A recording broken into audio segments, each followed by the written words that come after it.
Up on Juice and Java, Autothon is happening right now. We'll take a live look at how students are raising funds for the upstate Golisano Children's Hospital. Plus, Syracuse University purchasing more properties on Marshall Street, the impact it's having on local business owners. And guests from first-year players will be here in studio to tell us more about this spring's musical. All of that and more, Juice and Java starts right now.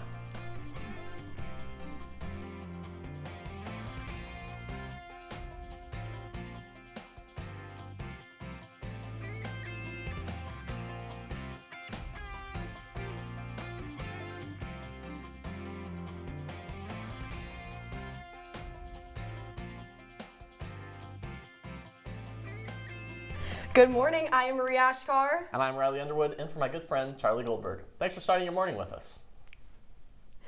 Well, the largest student-run philanthropy event is happening now to raise funds for the upstate Golisano Children's Hospital. Our reporter Elizabeth Gottlieb is at Autothon right now in the Science Student Center. What do you have for us? Thanks, Marie and Riley. I'm here in Goldstein Auditorium for Autothon. This dance marathon fundraiser started just about half an hour ago, but there's going to be 12 more hours of dancing, food, games, and more. All funds raised today at Autothon are going to the children at Upstate Golisano Children's Hospital. But I spoke with the executive director of Autothon, Grace Brashears, about their fundraising goals for this year.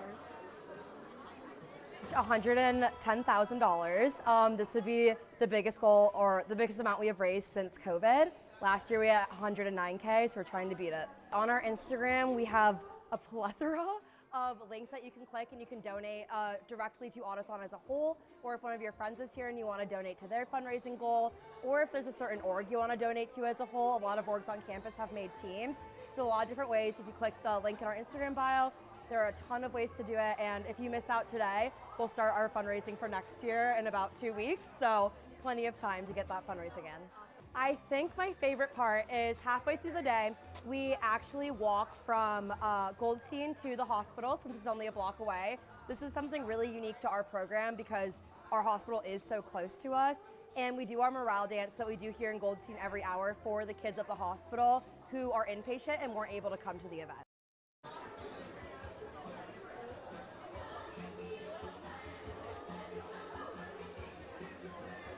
Autothon goes until 10 p.m. today, and there's already a line of students outside the door waiting to get in. But once they get inside, there's so much for them to do, like thrifting, arts and crafts, raffles, and so much more. Well, reporting from Autothon, I'm Elizabeth Gottlieb. Back to you, Marie and Riley.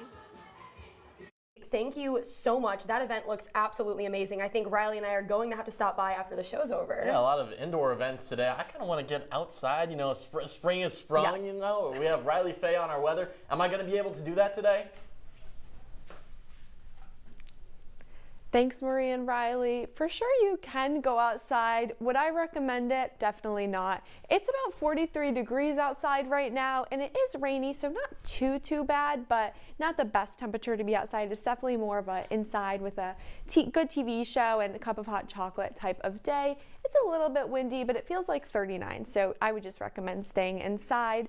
And looking around the region, it's kind of a wide variety of temperatures. Like I said, in Syracuse, about 43 degrees, but then Binghamton and Elmira are a little bit more lucky. They're at about 65 degrees, still rainy around the region. But then Rochester and Fulton, they just cannot catch a break this winter. They both have winter weather warnings until tomorrow evening at about 5 p.m. just for freezing rain. Now, their temperatures aren't too low, so they're at about 30, so who knows if they'll actually get the freezing rain or just rain, but I'll have more on Syracuse's weather later in the week, later in the show. Back to you guys. Riley, thank you so much. We're looking forward to hearing from you. Well, Syracuse University purchased more property on Marshall Street at the beginning of the month. Lucy Schaefer spoke with business owners about their thoughts on the change. Marshall Street is no stranger to Syracuse University students, with restaurants and shops such as Manny's Clothing Store, Lucy Blue Bar, and the Mediterranean Combo Restaurant that earlier this month were bought by the university for $14.2 million, which is a part of the university's $143 million budget to allow the school to expand. In 2022, Varsity Pizza was one of those properties bought by SU. Probably want to have a little bit of both in here. You know, they want to have some of the businesses that's been up here to stay around, and because it would be cool if there was student housing on top and they can just walk downstairs and get food, and then also have whatever resources kids need on Marshall Street to get to.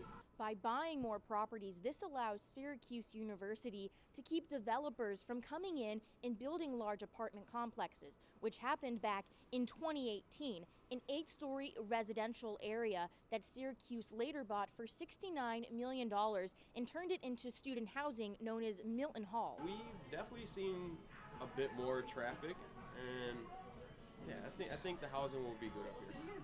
Reached out to Syracuse University for a statement on the future plans of Marshall Street, and they provided no comment. The restaurants and shops now located on university property will continue running their businesses. Reporting for Juice and Java, I'm Lucy Schaefer. Thanks so much. Well, turns out Syracuse football won't be playing Colorado in its spring game. The NCAA rejected the request submitted last week by head coaches Fran Brown and Deion Sanders that would have allowed Syracuse football to schedule joint practices with Colorado. Brown's submission to the NCAA suggested 3 days of joint practices in Boulder, ending with a scrimmage during the spring practice period. The report from the NCAA FBS Oversight Committee says it was concerned with the late timing of the request, recruiting advantages, and athletes missing too much class for time for travel.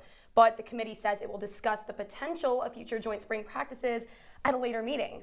Well, you know, Riley, I think that this is actually a really great idea, and I think it's a shame that this fell through. Well, it kind of happened so late. I mean, these are two big-time up-and-coming programs. Right. Fran Brown, Deion Sanders. Deion Sanders just became the 4th highest-paid football coach yesterday after he signed his 5-year, $154 million contract. Right. I mean, or excuse me, just $54 million, not $154 million. But I mean, this would have been a pretty interesting thing. I think a lot of people on social media were excited about it, but yeah, maybe next year. Well, maybe next year, we'll see. Well, this year, the Syracuse Mets are celebrating an opening day win on the road against the Worcester Red Sox. Mets reliever Genesis Cabrera and center fielder Gilberto Celestino led the team to a 4-3 win yesterday afternoon. The Syracuse Mets continue their season opening series this afternoon with first pitch set for just after 4 p.m. The Mets will return to NBT Bank Stadium in Syracuse for the home opener scheduled for this Tuesday. And that will be just after 2 p.m. against the Scranton-Wilkes-Barre Rail Riders. And I don't know, do you ever get to go out to a Syracuse Mets game? I haven't, but I'm a huge baseball fan. I'm from St. Louis, so naturally I love the St. Louis Cardinals. Shout out, we did win against the Twins the other day. Yeah, well, I-70 series, I think the Royals are taking it. Oh my gosh, we're both from the Midwest. I forgot. Wait a minute. I think the Royals are taking it. That's going to be a rivalry. It is a rivalry. I don't think it's going to be a rivalry, but yeah, it is a rivalry. And I'm interested to see what the New York Mets can do. I mean, Juan Soto hits a home run in his first game. We'll see. I know Alonso was a huge asset to that team, and we'll see what happens with the Mets. They haven't won since '86, but maybe this year we'll see another World Series. Hopefully not, though. Well, the American Heart Association is hosting their annual Syracuse Heart Walk. The goal is to enhance CPR training accessibility and increase funding for vital research. Heart disease is the leading cause of death for men and women. The event will take place at the SRC Arena at Onondaga Community College tomorrow. Registration and family activities begin at 8 a.m. The former Sears building on South Salina Street will now be home to the first on-ramp workforce innovation hub in New York State. Governor Kathy Hochul announced an $8 million investment into the property yesterday. The on-ramp program aims to expand manufacturing industries. Syracuse is the first of 4 hubs across the state. This is only phase 1 of a wider $200 million project. Right now, the Syracuse Collectors Con is going on at the New York State Fairgrounds. The event features professional actors, voice actors, wrestlers, shout out Charlie Goldberg, I know he would love that, comic book artists, and more. And aside from the show, there will be over 90 vendors selling comics, toys, collectibles, and more. You'll get the chance to enter the costume contest, meet celebrity guests, take photos, and play in the gaming area. Doors open this morning at 10 and close at 5 p.m. And if you can't attend today's event, it'll also be happening tomorrow. Well, that sounds fun. I guess it sounds fun, yeah. Should we go? Maybe we got to hit Autothon, we got to hit a Mets game, we got to hit the Comic-Con now. Riley and I are going to be having a lot of fun in the next few weeks, and we have a lot of events to attend. I don't know, are you entering any of the contests? I don't think I will be, but I have to say I think comics are really cool. I'm a huge Marvel fan. I have 2 brothers, so naturally I grew up with Marvel and DC comics in the house. I don't know about you. Yeah, I mean, I just want to see the wrestlers. I want to see Charlie. Or Yeah, Chadley, right? as they Maybe call he'll him, his be- alter ego. Yeah, exactly. That's so true. Well, the Salt City Cluster Spring Dog Show is here in Central New York. The show kicked off Thursday and will be at the Exhibit Center at the fairgrounds until tomorrow. The event will feature training classes. You'll get the chance to shop and also visit food trucks. Each day is sponsored by a different kennel club. Today's show started this morning at 7 and will run until 8 tonight. I don't know, are these human food trucks? Are these dog food trucks? Ooh, I'm going to put my money on human food I would hope trucks. so, yeah. And I think that would actually be a lot of fun. Oh my gosh, and we have to go to this We gotta event. go to the dog this show is too. another event. Riley, So much going on. I'm so excited. I might have to head out to Binghamton too. Riley said it was 65 degrees down there. I I heard mean, that. oh my goodness, that's like summer. I heard 65 and my ears perked. I was like, 65 degrees in New York? At this time of year? We just had snow last week. So, I mean, you know, that'd be great. Gotta head down there. Well, after the break, knowledge is in full bloom at Syracuse University. You definitely don't want to miss it. Stick with us. We'll be right back. Looking for these? You drive buzzed. Could be one very expensive ride. First, you gotta make bail. Then pay me to get your car back. Your insurance premiums will go through the roof. And my legal fees just keep adding up. All told, it could end up costing you $10,000. Buzzed, busted, and broke. Because buzz driving is drunk driving.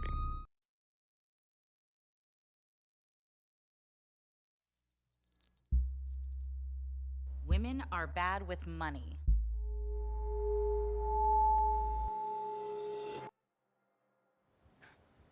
That's what the world's been saying for centuries.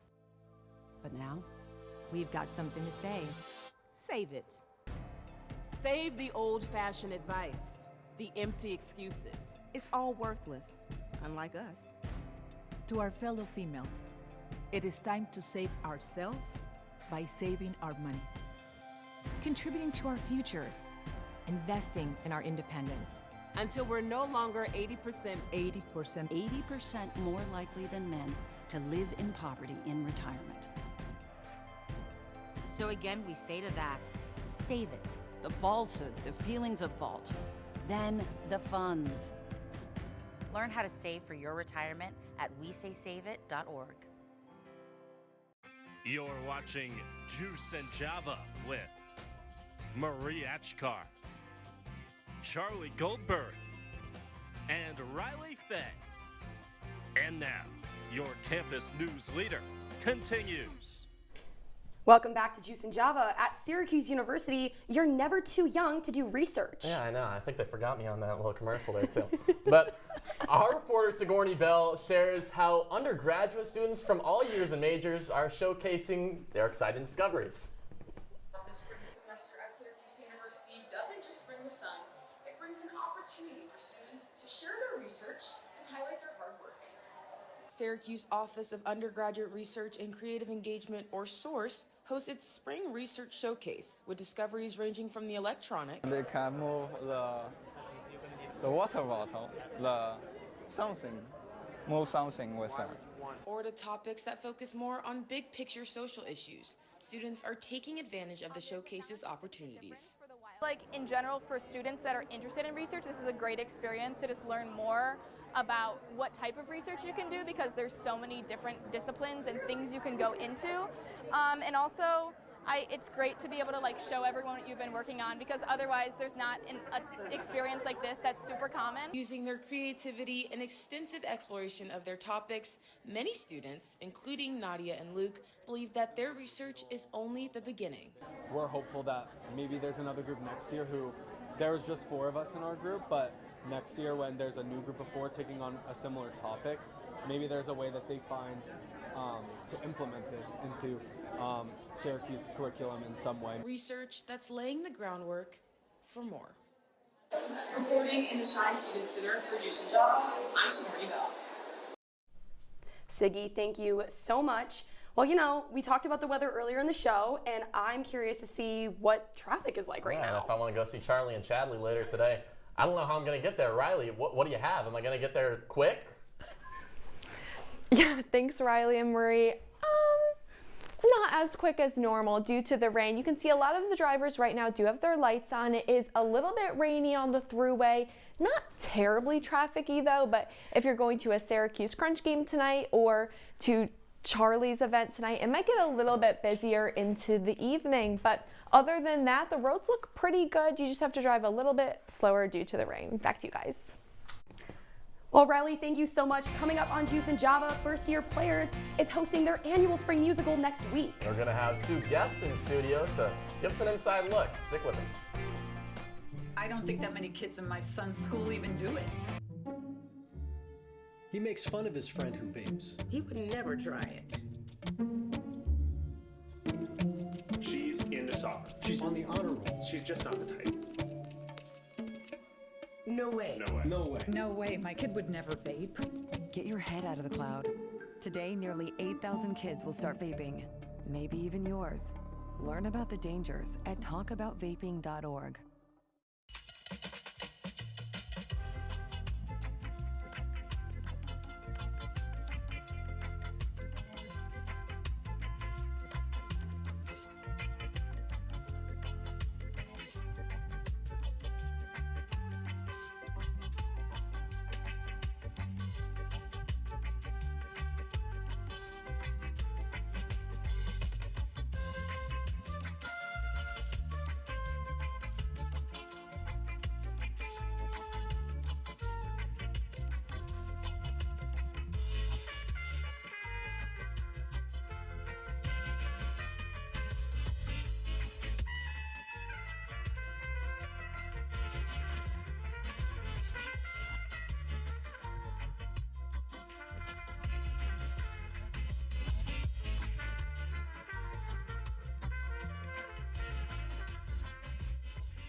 Welcome back to Juice and Java. The First Year Players are back with their annual spring musical. What, like it's hard?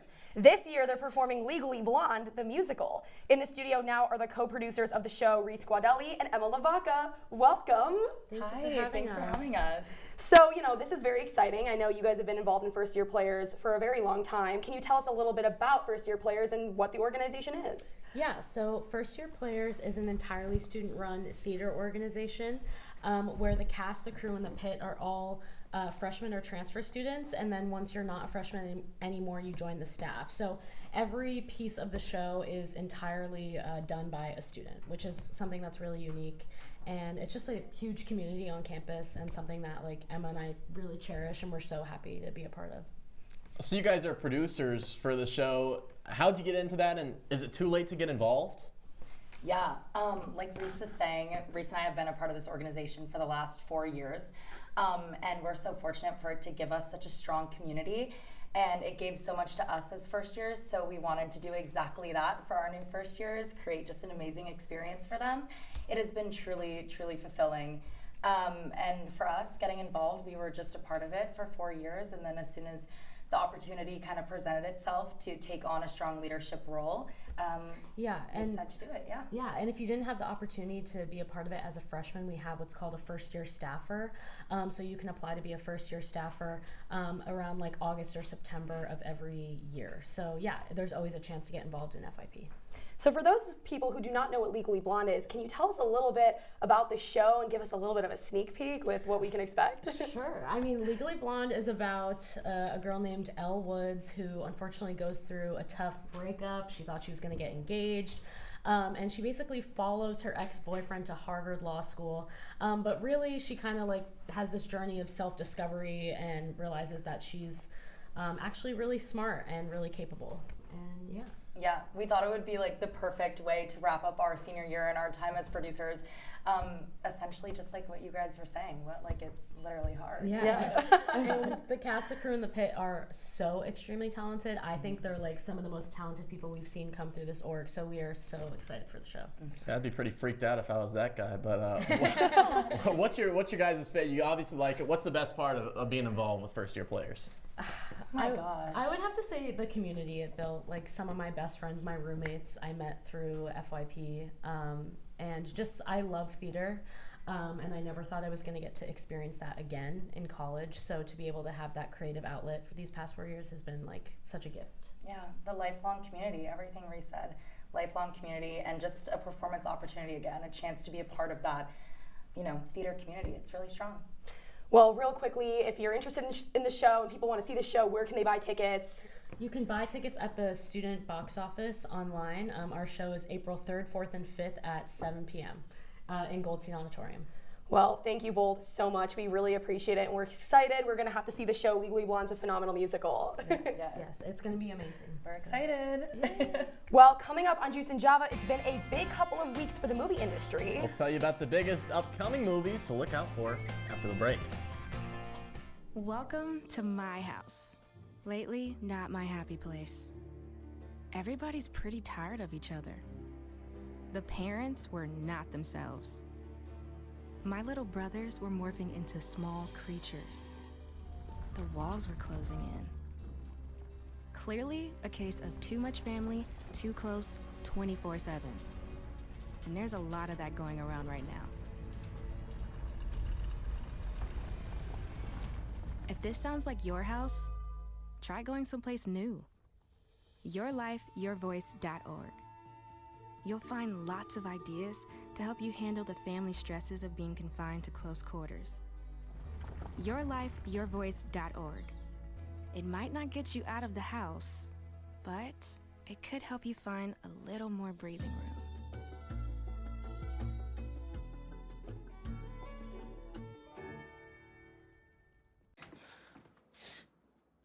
Your daughter just had her first breakup. Do you A, put yourself in her shoes? B, console her? Don't worry, sweetie. This is gonna happen a lot. Or C, find her a new boyfriend? Nice, single boys. That was weird. As a parent, there are no perfect answers. But you don't have to be perfect to be a perfect parent. Thousands of teens in foster care will love you just the same.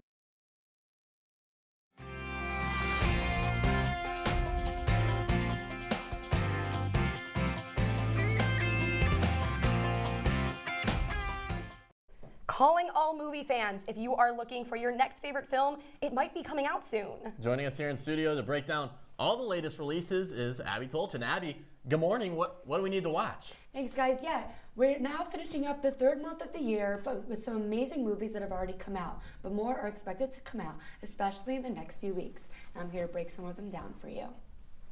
Yesterday, the movie Audrey's Children came out. The movie takes place during the Vietnam War in the streets of Philadelphia, where Audrey Evans, played by Natalie Dormer, joins the world's renowned Children's Hospital of Philadelphia. Audrey faces many challenges throughout the movie while also developing revolutionary treatments that will impact millions of people. This is definitely going to be a movie that tugs on our heartstrings.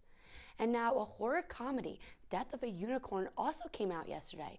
This movie starts off with the father Elliot, played by Paul Rudd, and his daughter Ridley, played by Jenna Ortega, accidentally hitting and killing a unicorn on the way to a weekend retreat. Then Elliot's billionaire boss, played by Richard E. Grant, tries to use the unicorn's magic, leading to some horrific results. Definitely an interesting story.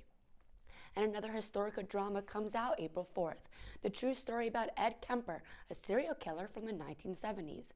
The movie will show the horrifying true story of Kemper's childhood abuse that created his obsession with murder, which resulted in him being convicted multiple times. Right here is one of his headshots. Brandon Kirk will play Kemper, with Robert Miano as Father Ernest and Cassandra Gava as Maud Kemper, Ed Kemper's wife. Now this is going to be a one that's a little bit on the scarier side. And now for a funny one, and the last one I'll tell you about today. A Minecraft movie is coming out April 4th. The movie begins when a mysterious portal pulls 4 misfits into the overworld, and they enter a bizarre cubic wonderland. And to get home, they will have to go on a magical quest. The movie stars Jack Black and Jason Momoa, with special appearances from Jennifer Coolidge and Kate McKinnon. This will be the first live-action adaptation of the video game, and definitely something I'm going to want to watch. Now, Marie, Riley, which movies are you guys most excited to see? Wow, there's a lot there that you just broke down. I'm excited. Honestly, though, I grew up playing Minecraft. Again, the two brothers thing, I was always playing that. And so the fact that they're making it a movie with Jack Black and Jennifer Coolidge, come on, like you have to see that. It's perfect. I don't know. I like Paul Rudd. I mean, as a Kansas guy, what are we doing? Hitting the unicorn? Are we running out of ideas here? I don't know about that one. Yeah, I mean, they're all so different, so I feel like you get a little bit of everything with them. Which one are you gonna? I mean, do first? I think the Minecraft one sounds pretty yes. cool. We'll see it together. I'll go with you too. That'd be a lot of fun. As for Paul Rudd, he's amazing, and his movies are also amazing. So trust the process with that. I guess I'll like trust I think it'll be good. Just trust the process. Horror comedy. I mean, we'll see. Ant-Man. Wait, was he Ant-Man? Yeah. Yeah. And then Jenna Ortega plays Wednesday Addams. Oh, come on. So who knows what That's she's going to put. Yeah. Who knows? This is so exciting. Well, thank you so much, Abby. After the break, we'll have one last look at your weather. Make sure to stick with us. I see you mobbing over her. Let's go. Let's mob. Let's crawl. Let's crawl. Let's crawl. Hey, yo, we mobbing. Come on, girl. Let's crawl. Hey, yo, let's crawl. Hey, yo, let's crawl. Hey, let's crawl. Hey, yo, let's crawl.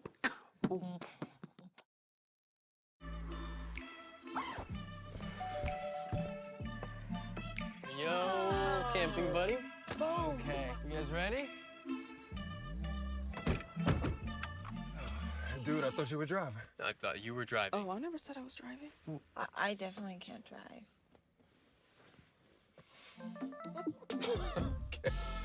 If you're high, just don't drive. It's illegal everywhere. If you feel different, you drive different.